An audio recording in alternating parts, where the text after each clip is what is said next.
Alors déjà, pour reconnaître un frelon asiatique, vous avez deux paramètres, la taille et la couleur. La taille se situe entre une guêpe classique et puis un frelon européen. Et puis si on ne sait pas trop ce que c'est une guêpe ou un frelon européen, en fait, le frelon asiatique est beaucoup plus foncé que ce qu'on trouve d'ordinaire sur notre continent. Et puis il a des bandes, il a peu de bandes. La bande alternative au noir, c'est l'orange. C'est un jaune orangé, alors que ce n'est pas un jaune vif comme sur la guêpe ou sur le frelon européen. Alors le frelon asiatique, comme le frelon européen ou la guêpe, ne sont dangereux que quand on s'approche de leur nid.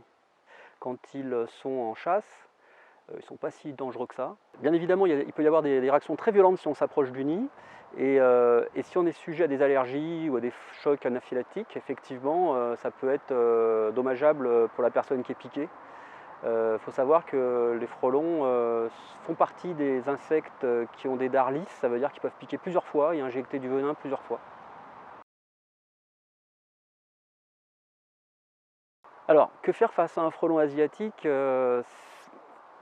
C'est compliqué parce qu'en fait, paniquer et courir, c'est le réflexe. Ça ne sert absolument à rien, hein, ils volent plus vite que ce qu'on peut courir. En revanche, quand on a le choix, il faut bien évidemment se protéger, s'enfermer, si on peut, si on est dans une voiture, s'il y a la voiture qui n'est pas loin.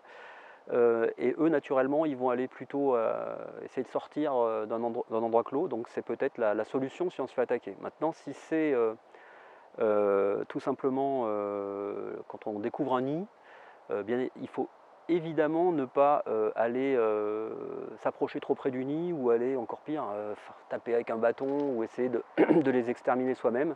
Il y a des spécialistes pour ça et vraiment il faut utiliser leur savoir-faire à eux. Donc oui, les exterminateurs vont permettre le traitement du nid. Le traitement se fait souvent avec un insecticide résilient. Résilient, ça veut dire qu'il reste en place pour que les frelons qui ne sont pas dans le nid, quand ils reviennent, puissent être traités. Si vous faites ça avec une bombe, par exemple, y compris avec une bombe très puissante, vous allez tuer que les frelons sur place. Donc c'est important déjà de savoir, d'avoir la bonne méthode. Et la meilleure méthode, c'est vraiment d'appeler un exterminateur, c'est-à-dire une société dont c'est le job, qui sont équipés pour ça. Souvent, de toute façon, les nids sont souvent inaccessibles parce que statistiquement, ils sont à plus de 20 mètres. Ça peut arriver que les frelons asiatiques aient des nids dans dans la terre, hein, ou dans des boîtiers type téléphonique ou électrique, mais statistiquement, il y a plus de chances qu'ils soient inaccessibles. C'est pour ça en plus qu'il faut des perches pour aller les traiter, pour traiter les nids, etc., etc. Donc il n'y a pas 36 solutions. C'est sur un domaine public, il faut appeler la mairie. C'est dans un domaine privé, il faut appeler un exterminateur. Peut-être que la mairie d'ailleurs a pu négocier des prix avec un exterminateur. Donc de toute façon, n'hésitez pas à appeler la mairie.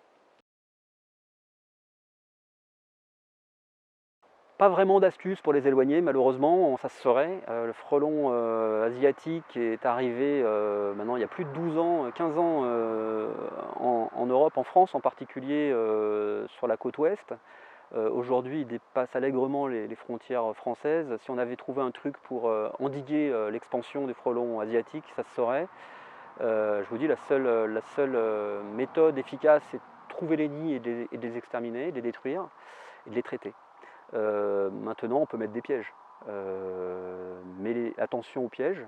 Les pièges ne sont pas toujours sélectifs, ça veut dire qu'on va attraper des frelons asiatiques, soit, c'est ce qu'on voulait, mais on peut attraper aussi des cétoines, on peut attraper des guêpes, on peut attraper des frelons européens. Alors s'ils sont sélectifs, on peut espérer que tous ces insectes qui ne sont pas notre cible puissent ressortir. Mais par exemple, le frelon européen, lui, étant plus gros, il ne ressortira pas.